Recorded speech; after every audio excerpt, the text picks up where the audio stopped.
What's up? Ladies and gentlemen, it's Pastor Keenan with Fruition Church in Hodgenville, Kentucky, and my favorite sidekick, Nick. Nick, my man, drinking the orange monster tonight. What we got, man? How you feel? How you living? Unleash the Ultra Beast. That's what the can says. How's the Ultra Beast, Nick, doing? Doing pretty good. I mean, I think, as I'm sure you were probably going to say eventually, but we have officially surpassed 1,000 downloads.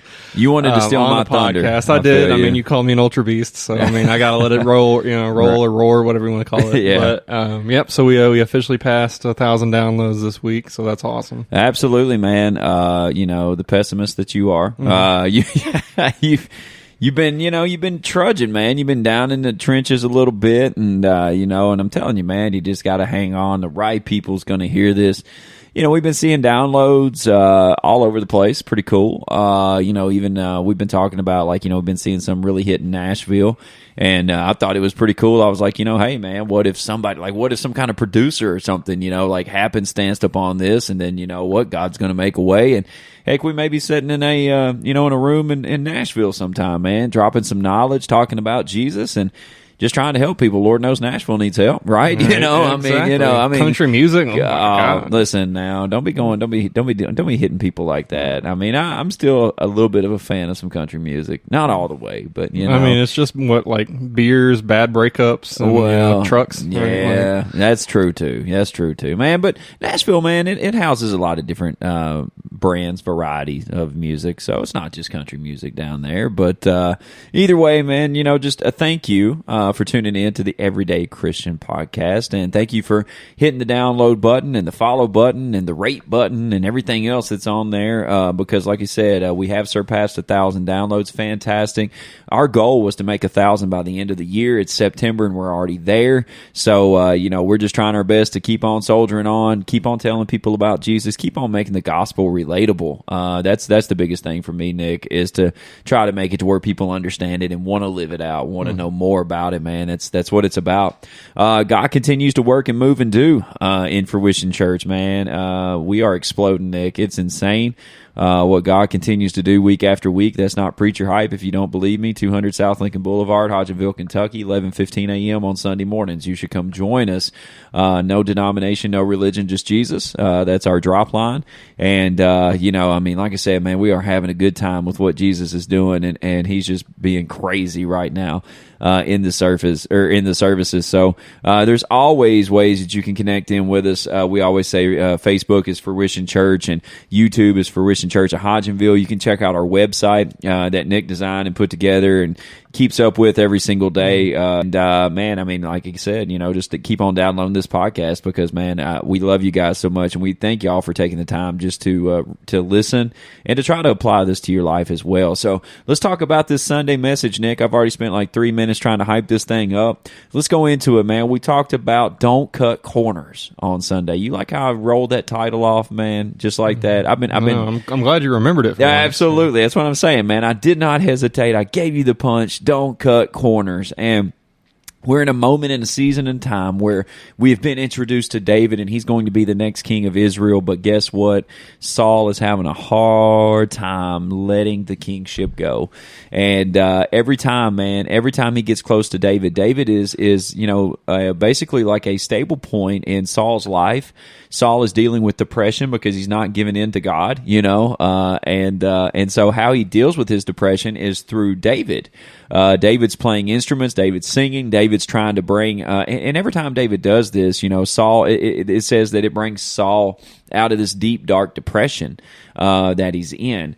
But let's just be honest. I mean, as David is fighting and David is doing and David is going and David is winning battles, and the Bible begins to say, Nick, that the town is abuzz about David, that they're talking about the future, not the past, that they're really taken back by who David is and what he's accomplishing, and so much so that the Bible says that the name of David is upon the lips of people.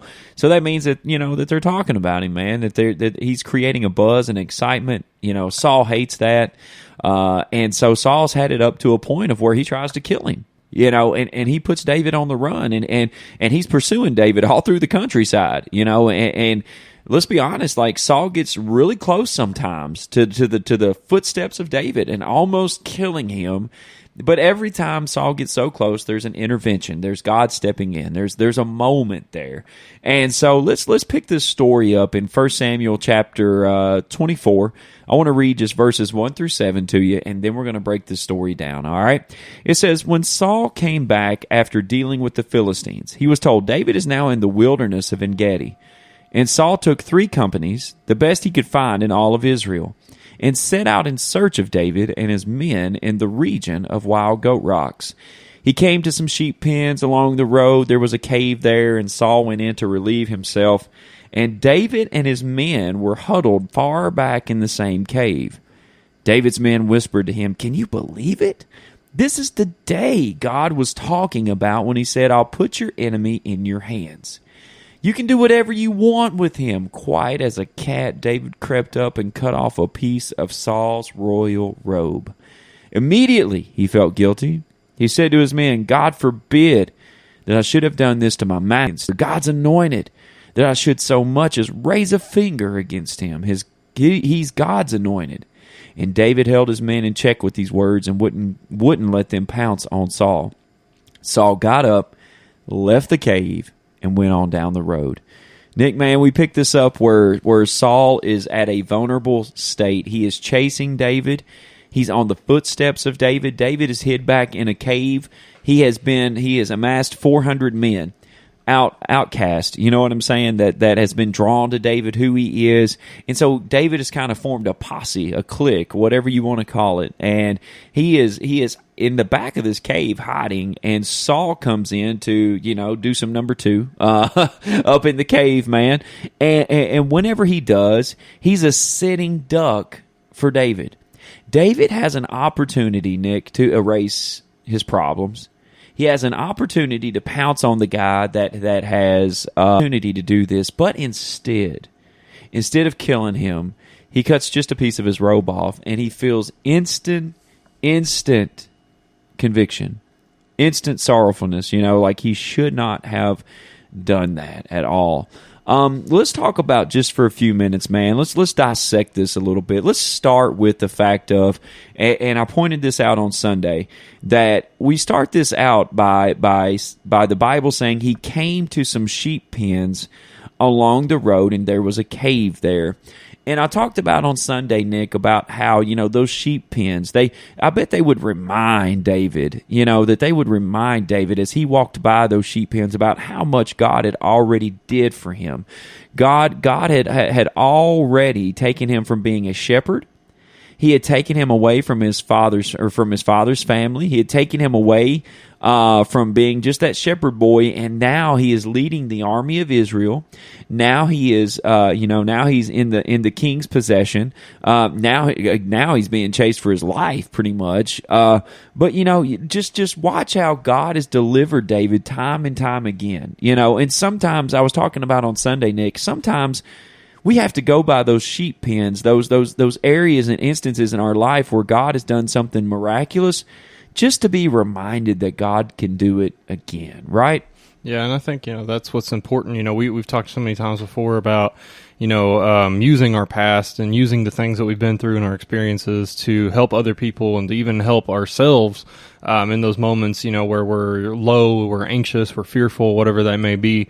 Just having that moment to remember, hey, God brought me through this once, he's going to bring me through it again, is a very, very important part of, I think, the Christian walk, is just understanding that, God brought you through this situation, God's going to bring you through the next one, he's going to bring you through this one. Absolutely. And I think that's just something that we need to remember as an everyday Christian way out, and yet we still made it through. We still made it through the other side. We're being successful. We're still living our life.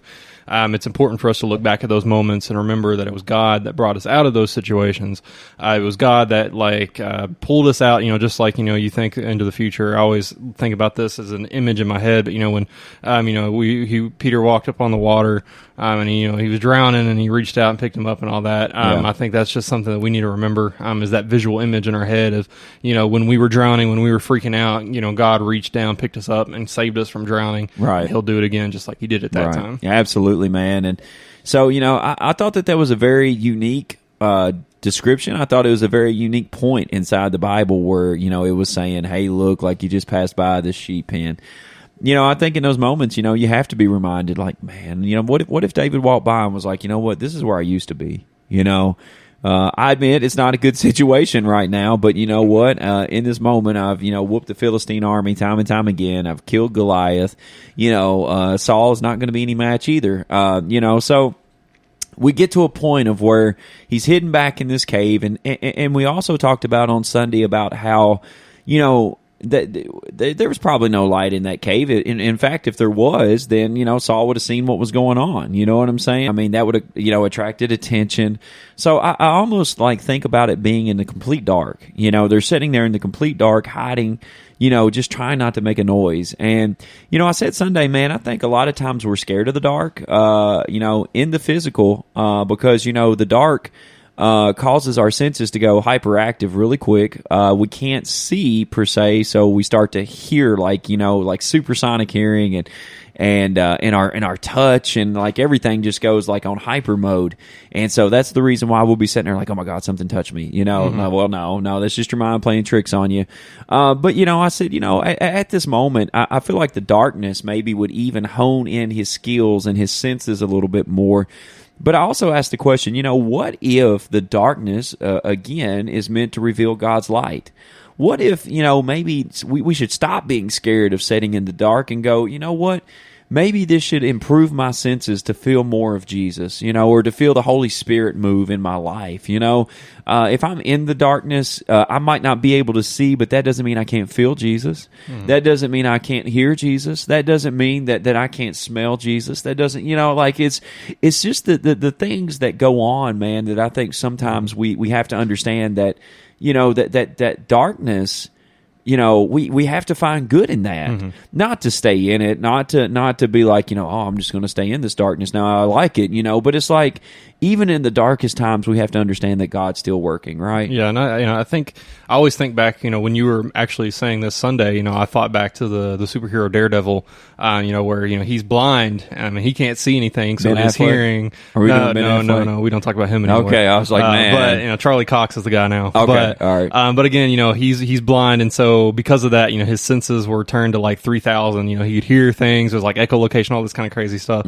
But you know, basically, that brings me back to the point that, you know, when you lose one sense, your other senses increase. Absolutely. And I saw like in that situation, you know, when it's pitch black and, you know, you can't see anything else, you know, it's easy for us again to start, you know, our skin gets more sensitive. We feel, you know, the wind a little bit easier. We hear, you know, the creaking noises or things, you know, like water dripping. We would hear that more often. Yeah. And I think, you know, again, this is kind of a mindset shift that we need to have, a perspective shift, you know, where we're in that darkest time and, you know, everything is creeping up on us and we can feel the darkness weighing in, and you know, we can hear the sounds and feel things that we couldn't feel before. I think we need to shift that from fear to a place of reverence of God, you know, where, you know, I think, you know, we talked before about, you know, like prayer closets, getting alone by yourself, you know, in the dark and praying to God, you know, because again, there's nothing there but you and God. Right. And having that perspective to say that, you know, when it's dark, when I can't feel or see anything else, that you can use that to get closer to God. Right. Because there's nothing else there. You can't see all the distractions of the world, you know, the cars driving by, you can't see your phone, you can't see, you know, whatever else it may be. Yeah. You're in a moment where the only thing you can focus on is something you can't see anyway, which would be God. Right. And I think that's something that we need to try and shift our priority, shift our mindset when we're in that. And I think if you wanted to take it to, I guess, a more metaphorical type place, or even just a spiritual place, you know, in those moments when it's quiet, I think, you know, and this is something I personally have felt, you know, when it's quiet, I notice that I start thinking more, I start overthinking more. Oh yeah. You know, like, you know, the devil really tries to prey on you when you're alone. Right. Yeah, right. Exactly. And so I think, again, it's important to have that mindset shift, you know, to say, you know, when I'm alone, when I'm bored, when I'm lonely, when, you know, everything else is, you know, pray, worship, read the word, something along those lines, to get to again shift what you're experiencing in that moment to be more sensitive to the Holy Spirit rather than everything else going on. Right, absolutely. And it makes a huge difference because we'll see in this very instance right here that David did what 99.6% of people would not do. Saul comes, he's at a very, very vulnerable point. all David has to do is just walk up, draw a sword, and kill him. That's all he has to do. I mean, it's that simple. And the encouragement of the people around him was, hey, this is the day, this is the moment. God's delivered the enemy right into your hands. What are you doing? And so David kind of acts upon it, but this is where your conscience, and this is where conviction, and this is where your relationship with God really becomes important, because like David knew that he was about to mess up. David knew he was about to do something wrong, and so the moments that he's taking the steps up to kill Saul, he feels a confliction in his spirit. Am I really supposed to be doing this? And so, most people thinks that, maybe he made a wrong lick or something, he missed the head and just, cut off a piece of his robe.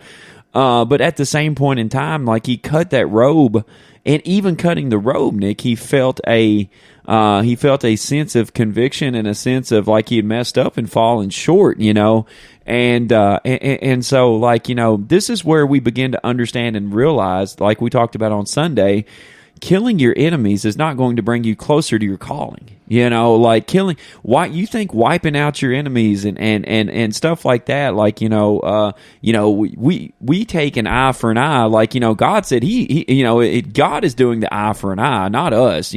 God is the God of vengeance, not us. God is the God of retribution, not us. God is the God of judgment, not us. Like, so in those moments and in those instances where we think that the easiest way out would be just to eliminate whoever's the thorn in our side, eliminate them, fire them, get rid of them, whatever the case is, block them, whatever the case is, in this moment, David goes the complete opposite direction. And even just by we're going to talk about right here, cutting corners will cheat you out of the completeness of your journey, I feel like. If you cut a corner to get to where you are today, and you're like, if you cut a corner to get there, I promise you that you are not going to value as much as what you would if you would put in the hard work, the dedication, and the determination to get there. Yeah, I think a really good example, or I guess an example people can grasp, is, say for instance, there's something that you're praying for, a need that you need met, and you're sitting there like, God, I need a new car. I need a new car. I feel led to pray for a new car. I'm going to pray for this. I'm going to trust in you to provide this. But instead of doing that, you go out and get a loan. And for a new car. Exactly. You go out and get a loan for a new car instead of, waiting for God to provide you with, maybe a cheaper option, a better option, a safer option. Yeah. And then you get that new car and you're all excited about it and it breaks down a week later. Right. And you're like, oh my gosh, what the heck just happened? And then, then you're hit all of a sudden with that boom. God's like, hey, you didn't wait. You cut corners. You took a shortcut. You did something. You didn't wait on me. You didn't trust in me. Yeah. Just because you said a prayer doesn't mean you need to grab it by the reins yourself and take care of it. Right. That loan wasn't God working. You should have waited. I think that's just a more real, a more modern day example of kind of how that can be seen in your life. And I think another thing that I kind of took away from this little section here is, when, you're with David, when he was walking up closer and closer to Saul, I like to think of it, as that person who's about, that Christian who's about to do something they know is wrong. Yeah. Like they're about to, get on their phone and watch a pornographic video. They're typing in the web address. Yeah. That person who's about to go walk to the fridge to get a beer out, or, drive to the liquor store to get something to drink, or meet up with that same person that gives them the marijuana or the opiates or whatever it may be, that guilt leading up to that moment. And that's the Holy Spirit convicting you, saying, hey, you're not doing what you're supposed to be doing. Hey, this is when you go and you do it anyway. Right. You're going to feel that overwhelming sense of guilt afterwards. How many times as a Christian have you done something you shouldn't have, and then afterwards you just feel horrible. You feel crushed and defeated, and you're like, what did I do? And you feel disappointed. You can almost feel God's disappointment. Yeah. But, and again, that's important to understand too, I think. But, bringing it back to the whole cutting corners thing, it's very important. Again, if you're trying to trust and, pray and have faith that God is going to handle something, if God has spoken something over your life, it's why it's important not to try and take a shortcut and try to do things your own way and try to, grab the reins yourself and take control of the situation, because it may end up worse than what God was planning in the first place. Yeah, this is true, man. Very true. And so, when he cuts this corner off of Saul's robe, he feels instantly, he feels like garbage. And the Bible says that he let Saul go. He let Saul go. And that's something that, like I said, that we struggle with, because we want to, in 2022, we want to win arguments. We want to win battles. We always want to be right. We want to prove our point. We want to be on top. We want everybody to agree with us. We want, we'll engage in stuff that doesn't even matter. We'll try to win battles that doesn't even matter at the end of the day. It's not going to help you. It's not going to help you out in life. It's not going to, whatever the case is, it's like we spend so much time and wasteless energy in things. And what if God is really trying to say, and I'll read this last part right here that it ties it all in together and makes it make sense. I feel like we waste so much time, so much meaningless time on things where it's like, David let Saul go for a reason. And we'll see this. And I just, let me read this and then we'll talk about it. We'll break it down and bring it to an end right here. It says, "Then David stood at the mouth of the cave and called to Saul, 'My master, my king.' Saul looked back. David fell to his knees and bowed in reverence." Here's a guy who's trying to kill him, Nick, and yet he's still bowing in reverence and calling him the king. He called out, "Why do you listen to those who say David is out to get you? This very day with your very own eyes you have seen that just now in the cave God put you in my hands. My men wanted me to kill you, but I wouldn't do it. I told them that I won't lift a finger against my master. He's God's anointed. Oh, my father, look at this. Look at this piece that I cut from your robe. I could have cut you, killed you, but I didn't. Look at the evidence. I'm not against you. I'm no rebel. I haven't sinned against you, and yet you're hunting me down to kill me. Let's decide which of us is in the right. God may avenge me, but it is in his hands, not mine. An old proverb says, evil deeds come from evil people, so be assured that my hand won't touch you." I like David's response right here, Nick, because in this very moment, David literally shows the heart that he has. This heart that caused him to be chosen as the next king of Israel anyways. God looks upon the heart. And so even though his mind was telling him to cut a corner, his heart was saying, yo, you need to hang on just a second. And we see that because he is still acknowledging Saul as king, going to raise as God's anointed. And he said, you know what? I'm not going to raise a hand against you. The whole reason, and I said this on Sunday, and it still makes sense to me, even though it confuses everybody else. The whole reason why David was running for was not because he wasn't, it wasn't because of fear. It was because he was being faithful. Mm-hmm. We oftentimes confuse that. If people walk away from an argument, it's because you're scared. No, it's because I'm faithful. I don't have to win every argument to be faithful to God. I don't have to be right all the time to be faithful to God. I don't have to make sure you see my side to be faithful to God.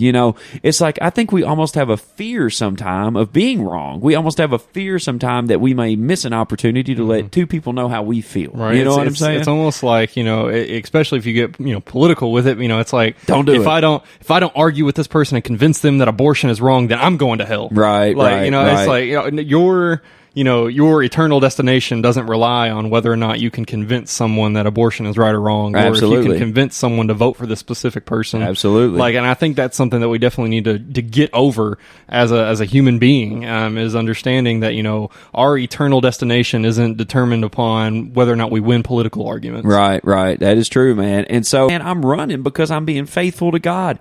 I can't lay a hand upon you because if I cut a corner, if I kill you, I'm messing up God's plan along the way. And I think that's what we have to understand is that God loves everybody. Newsflash. God loves everybody. And I can't emphasize this enough that even though there's people in jail, there's people that's committed heinous crimes, there's people that's messed up in life, and whatever the case may be, God still loves them. And God still has a redemptive plan for their life. All they have to do is turn it over to Him. Now, that's their choice. That's not our choice, But it's not our choice in the matter of whether or not God gets to forgive them. God doesn't ask our opinion. God doesn't ask our input. Thank God. Right, exactly. He's God. He's created everything. And so therefore, maybe, just maybe, if we had David's outlook on things, man, how much different would life be? I don't know. And so watch this. It says, what does the king of Israel think he's doing? Who do you think you're chasing? A dead dog? A flea? God is our judge. He'll decide who is right. Oh, that he would look down right now, decide right now, and set me free of you. And so watch this. When David had finished saying all this, Saul said, can this be the voice of my son David? and he wept in loud sobs. You're the one in the right, not me, he continued. You've heaped good on me. I've dumped evil on you. And now you've done it again, treated me generously. God put me in your hands and you didn't kill me. Why? When a man meets his enemy, does he send him down the road with a blessing? May God give you a bonus of blessings for what you've done for me today. I know now beyond doubt that you will rule as king. The kingdom of Israel is already in your grasp. Now promise me under God that you will not kill off my family or wipe my name off the books. In this moment, Nick, we find that an enemy is now blessing him. Isn't that insane? Whenever and that was one of the major points that hit me right in the gut. That when you follow God's calling for your life and you do it the right way, you don't cut corners, even your enemies will begin to speak blessings over you because they cannot deny what God is doing in your life. They cannot deny what God is about to do in your life. And that gives me hope tonight, man, to know that, it's not up to me to silence the haters. It's not up to me to win arguments. It's not up to me to engage every person that wants to try to tear me down, cut me down, talk about me, go behind my back, whatever the case is. It's not up to me to do that. David said something right here. He said, it's in God's hands. Let God be the judge. Let God do the work. All I'm doing is just trying to follow God's direction. All I'm trying to do is just try to follow God's plan. And because he did, his enemy that had been chasing him for so long, trying to kill him and everything else, guess what? He said, you know what? I hope you get a heap of blessings just because of what you've done today. I know God's about to do something in your life, man. Tell me how important it is, Nick, to follow God's calling. Tell me how important it is and how wonderful it is that when you do, even your enemies, the people have tried to hold you down, hold you back, trip you up, and whatever else is now speaking blessings over your life. I think it's really important as an everyday Christian to remember that it's not our job to win arguments. It's our job to win souls for the kingdom. There we go, That's right? a t-shirt, Instagram post. Yep. No, but yeah. In all seriousness, though, I think that's something that we need to realize. I mean, it's sad to me when I get on Facebook and I see people who profess to be Christians and yet they're dogging on other Christians, or they're dogging on this person or that person or this group of people or that group of people.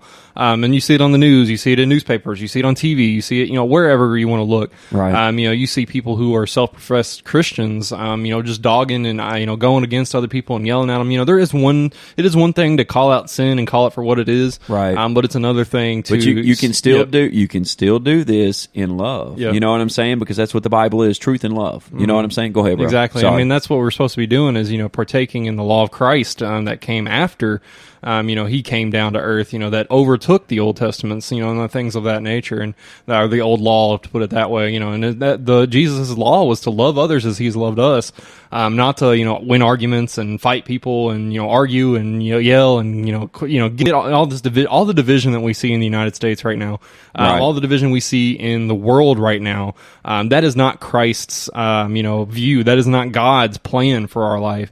You go all the way back to the very, very beginning in Genesis. God created Adam and Eve to work together. Right. And I think that's something that we need to go back to. It's almost like we overlook that sometimes. We focus on what happens after Eve takes the fruit and after Adam sits there and watches her take the fruit and then they both eat it together.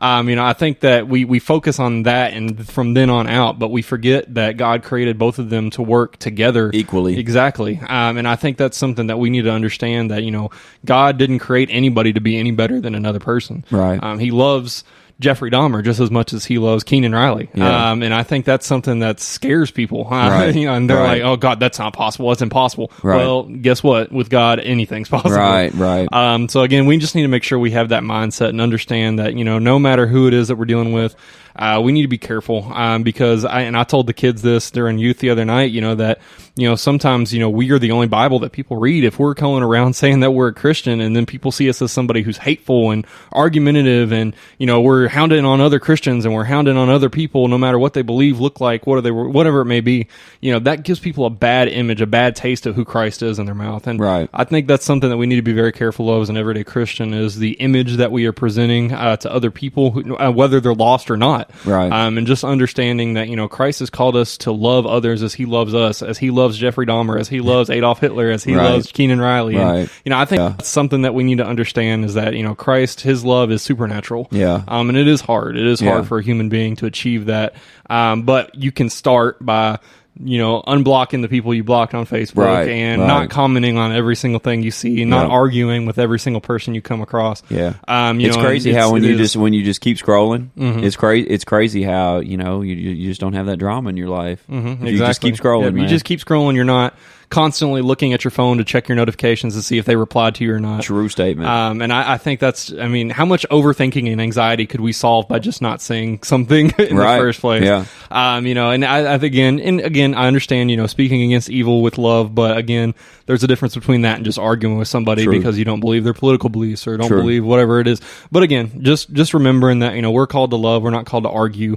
And just understand again that point that, we're called to win souls for Christ, not win arguments. Absolutely, man. Absolutely. And that's what we take from this tonight. Don't cut corners. Don't cut corners. If your enemy is sitting right in the middle of your hands and you have, oh my goodness, like that person that's been holding you back, and you have the chance to smear their name, and you have the chance to blow it up and make everybody see what's going on. How about we do something just a little bit bigger, and we let God handle it. We let God take care of the situation. I promise you'll be thankful for it. So, man, thank you so much. We hope that whenever you listen to these things, that you can just be like, wow, like that's a whole different perspective on this situation. That you can take it and apply it to your life. And again, hit the download button. Tell people about this podcast. This is what we're doing. We're telling people about Jesus in a new way, and just trying to shed more light on the everyday Christian. So this is Pastor Keenan with my sidekick Nick. We love you very much, and we'll see you next time. Thank you.